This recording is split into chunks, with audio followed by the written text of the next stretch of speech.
আজকে দুঃখের সাথে তোমাদের সাথে কিছু একটু কন্টেন্ট একটু শেয়ার করছি, প্লিজ একটু শুনবে, মন দিয়ে শুনবে। ভীষণ কষ্ট থেকে কিন্তু করছি। এই দাদু যে রয়েছে, দাদুর সিম্পল লাইফস্টাইলের যে দাদু রয়েছে আর কি, মন্দিরার বাবা, হ্যাঁ তাকে আমি কাকু বলেই সম্বোধন করছি। ওনাকে নিয়ে সোশ্যাল মিডিয়ায় কিছুদিন আগে ভীষণ ঝড় উঠেছিল। যখন মন্দিরা মারিয়াদের বাড়ি গিয়ে থাকছিল তখন কিন্তু তাকে নিয়ে ভীষণ বড় ঝড় উঠেছিল। এত ঝড় উঠেছিল তোমাদেরকে কি বলবো, মানে উপায় নেই, মানে এত ঝড় উঠেছিল চারিদিকে। তোমরা নিজেরাও ভিউয়ার্স, তোমরা নিজেরাও জানো যে চারিদিকে কিন্তু তাকে নিয়ে কন্টেন্ট তৈরি করছে। কিন্তু সেই সময় আমি একটা কন্টেন্ট করে একটাই কথা বলেছিলাম যে দাদু বা কাকু আপনার কিন্তু ভুল হচ্ছে, এটা এই বয়সে কিন্তু এগুলো ঠিক না। কিন্তু এখানে অ্যাকচুয়াল ব্যাপার হচ্ছে যে কাকুর কোনো দোষই ছিল না, কিন্তু আমাদের সামনে এইভাবে প্রেজেন্ট করা হয়েছিল কাকুরই দোষ। তো যে কারণে আমরা সকলেই কিন্তু কাকুর দোষটাই দেখেছিলাম। ব্যাপারটা সেটা ছিল না, দোষটা ছিল অন্য কাউরির, পাপিয়া।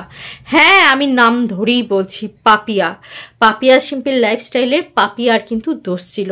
সে হতে চেয়েছিল মন্দিরা দ্বিতীয় মেয়ে। এই মেয়েটাকে নিয়ে আমি আসি, একটু ওয়েট করো, এই ভিডিওতেই থাকবে, সমস্ত থাকবে, স্কিপ করো না, জাস্ট স্কিপ করো না। সবাইকে ধোবো, একে একে ধোবো, কিন্তু ধোবো। এই পাপিয়া মেয়ে হতে চেয়েছিল, মেয়ে বলেও মেনে নিয়েছিল কাকু। মেয়ে বলে মেনে নেওয়ার পর কাকিমা যখন পাপিয়াদের বাড়িতে ছিল তখন কাকিমা কিন্তু বেশ ভালোই ছিল। এবার কাকুর সাথে কাকু যোগাযোগ করেছিল কাকিমাকে যাতে ফিরিয়ে আনা যায়। এদিকে পাপিয়া বলছে যে পাপিয়া যোগাযোগ করেছিল দাদুর কাছে মানে কাকুর কাছে ফিরিয়ে দেওয়ার জন্য। অ্যাকচুয়াল ব্যাপার এটা নয়, পাপিয়া কিন্তু যোগাযোগ করেনি, পাপিয়া কিন্তু ভালো মানুষ নয়। ভালো মানুষটা হয়েছিল কে না, এই কাকুই চেয়েছিল শেষ জীবনে, মানে মানুষ মরে যাওয়ার আগে না অনেক কিছু বুঝতে পারে, সেরকম কিন্তু কাকুও কিছু বুঝতে পেরেছিল। সেই জন্য কিন্তু কাকু চেয়েছিল যে কটা দিন বাঁচি এই কাকিমার সাথেই যেন, মানে ওর স্ত্রীর সাথেই যেন বেঁচে থাকতে পারে। সেই জন্য কিন্তু কাকিমাকে ফিরিয়ে আনার চেষ্টা করেছিল, সেই জন্য কিন্তু বাড়িতে রং করেছিল, সেটা কিন্তু তোমরা সকলেই জানো। এরপর কি হয়েছে না, কাকুর দেখো এত বছর কাকিমার সাথে ছিল না, যখন আবার থাকতে চাইছে, খোটাখুটি লাঠালাঠি তো হবেই, একটু অ্যাডজাস্ট হতে হবেই, এটা কিন্তু মেনে নিতে হবে। আর নারীকে জানো তো, একটা সংসার সামলাতে গেলে নারীকে মানে প্রচুর সহ্য করতে হয়, তাহলেই একটা সংসার বাঁচে। একটা সংসার বাঁচাতে গেলে কিন্তু একটা নারীর তার পিছনে কিন্তু অনেক সহ্যশীলতা থাকে, অনেক ধৈর্যশীলতা থাকে একটা সংসার বাঁচাতে গেলে। তো সেখান থেকে কাকু যখন কাকিমার সাথে থাকতে লাগলো এবং কাকিমার সাথে থাকতে থাকতে তার যখন খুব একটু খোটাখুটি লাটালাটি যাই হতো না কেন, সেই কথাগুলো মেয়ে হিসাবে বিশ্বাস করেছিল না, তাই পাপিয়াকে বলতো। মেয়ে না, মেয়েদের কর্তব্য কি, বাবা যদি এরকম করে কিছু মায়ের জন্য বলে বাবাকে বোঝানো না বাবা এরকম না, আবার মাকে বোঝানো বাবা তোমার জন্য ভালো ভালো নাম করছিল, তাহলে কি হবে, পজিটিভ কথা বললে কি হয় না, একটা সুস্থ সম্পর্ক থাকে, তাই নয় কি?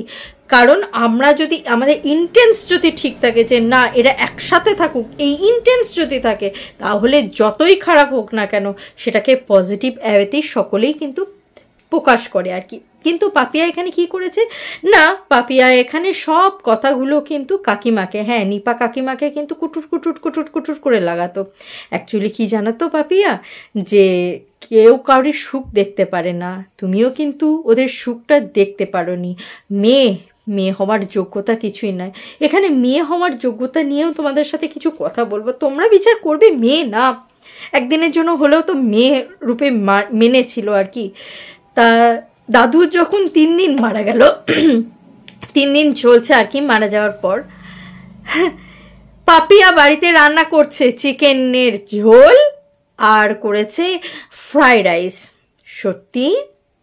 সত্যি পাপিয়া তুমি না ওর মেয়ে, তোমার এখানটা কলিজাটা কাঁপছে না? তুমি মেয়ে একদিনের জন্য হলেও তো নিজেকে মেয়ে রূপে মনে করেছিলে, তাহলে সে মারা গেছে 4টে দিন ওয়েট করতে না, তার মধ্যেই তুমি তার উৎসব পালন করছো মরে গেছে বলে, যে ফ্রাইড রাইস আর চিকেন কষা দিয়ে, তাই না? এই তোমার বিবেক, আর ক্যামেরা খুলে করে কাঁদছো। লজ্জা হওয়া দরকার, লজ্জা হওয়া দরকার এই সব মহিলাদের ওপরে, লজ্জা হওয়া দরকার। ক্যামেরা করে করে কাঁদছো। চোখের জলটা খুব সস্তার না? তোমাদের মতন মেয়েরা চোখের জলটাকে এইভাবে পয়সার দরুনে বিক্রি করে না কি করছে বলো তো? সমাজটাকে কলঙ্কিত করছে। আর 5টা মেয়ে যে সত্যিকারের চোখের জলটাকে মিথ্যা প্রমাণ করে দিচ্ছে তোমাদের এই কুমিরের আঁশুতে। কুমিরের কান্নাগুলো, যে সকল মেয়েগুলো সত্যিকারে কাঁদে তাদের ওপরে মানে লোকে হাসাহাসি করছে। ছি ছি, এতই যখন তোমার কান্না, তাহলে তুমি কেন ফ্রাইড রাইস, চিকেনের ঝোল কি করে খেতে পারছো? তোমার তো খাওয়া উচিত নয়, তোমার মুখে তো ওঠা উচিত নয় খাবার। মেয়ে বলে মানে তুমি নিজেকে মনে করেছিলে না? তাহলে এই এই এই তোমার মেয়ের যোগ্যতা?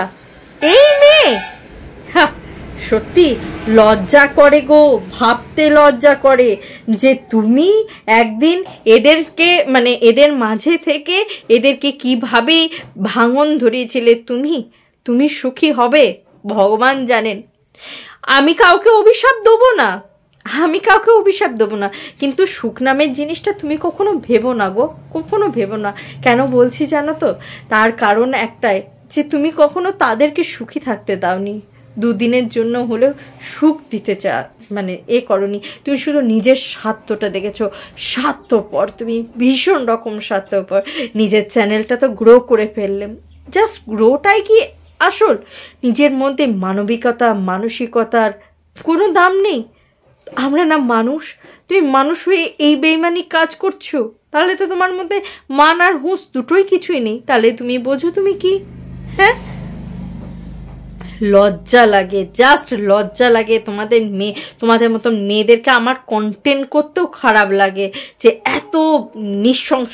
হ্যাঁ, এখানে একটা কথা আসে, মন্দিরা পাষাণ, মন্দিরা পাথর, মন্দিরা খারাপ, হাজার খারাপ হোক, তবু সে শেষ দিনে একবার হলেও দেখা করে এসেছে বাবার সাথে। সেই সময় কোথায় ছিলে? যখন খবর পেয়ে তুমি শ্মশানে গিয়েছিলে, তার আগে কোথায় ছিলে? দেখছিলে তো রক্ত বমি করছে, তার আগে দেখছিলে তো দাদু কষ্টে, কাকু কষ্টে ছিল, দেখেছো তো? তারপরে তোমার এই মায়া, মমতা, ভালোবাসা কোথায় ছিল? কোথায় ছিল বাপিয়া? তখন তো কাউরির দেখা পায়নি, শ্মশান ঘাটে বেশি পিরিত দেখাতে এসছিলে। লজ্জা হওয়া দরকার। আর কাকিমা, কিছু মনে করবেন না, আপনারও কিন্তু নাকটা প্রচণ্ড উঁচু, সেই জন্য আপনার মধ্যে কিন্তু সহ্য ক্ষমতা নেই, একদম নেই। আজকে বলতে বাধ্য হচ্ছে, কিছু মনে করেন না, আপনিও আপনার কর্মফল পাবেন, পাচ্ছেন, ইনফ্যাক্ট পাবেনও। আপনি ভুল করেছেন, এই জীবনে অনেক বড় ভুল করেছেন। আর যাই হোক, পুরুষটা আপনাকে ফিরিয়ে নিতে চেয়েছিল, সেই ভাবনাটা, সেই কষ্টটা বোঝার দরকার ছিল আপনার একটু সহ্য করার দরকার ছিল। আপনি সবসময় আপনার মেয়ের মতন পরের দোষ, হ্যাঁ মন্দিরার মতন, মন্দিরা যেরকম পরের দোষ হতো আপনাদের দোষ দিয়ে বেড়ায়, নিজের দোষ দেখে না, সেরকম আপনিও কিন্তু পারেন না সবসময় পরের দোষ দিয়ে যেতে।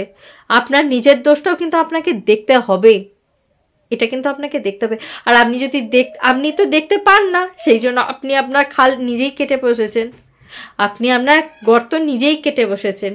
আপনি যা করে গেলেন, আপনার ফল আপনাকেও ভোগ করতে হবে। বিশ্বাস করুন, এ জীবনে কিন্তু কেউ কাউকে ছাড়ে না, কর্ম তো একদমই না, কর্ম তো ব্যাক টু ব্যাক আসেই।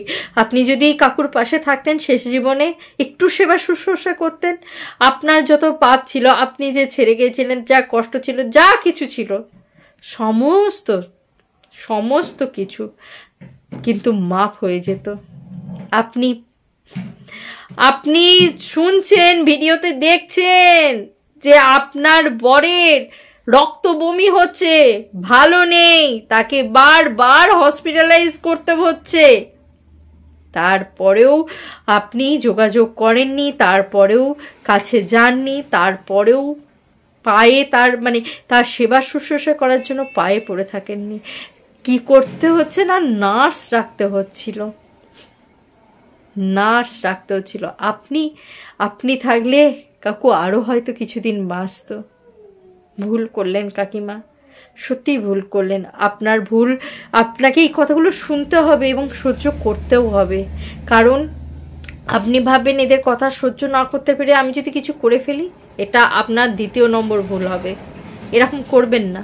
কারণ আপনি যদি আপনার কর্মফল ভোগ না করে যান, তাহলে আপনাকে আবার ব্যাক করতে হবে কর্মফল ভোগ করার জন্য। সুতরাং এই জীবনের কর্মটা এই জীবনেই ভোগ করে যান। খুব ভালো করলেন, খুব ভালো করলেন। তো ভিউয়ার্স, আজকে যদি নতুন কোনো ভিউয়ার্স হয়ে থাকো, অবশ্যই চ্যানেলটা সাবস্ক্রাইব করে নিতে একদম ভুলবে না। আর যদি ভিডিওটি ভালো লাগে একটা লাইক করে দেবে। আজকের মতন আসি ভিউয়ার্স, আবার দেখা হবে তোমাদের সাথে নতুন একটা ভিডিও নিয়ে, নতুন একটা জোশের সাথে। ততক্ষণের জন্য টাটা।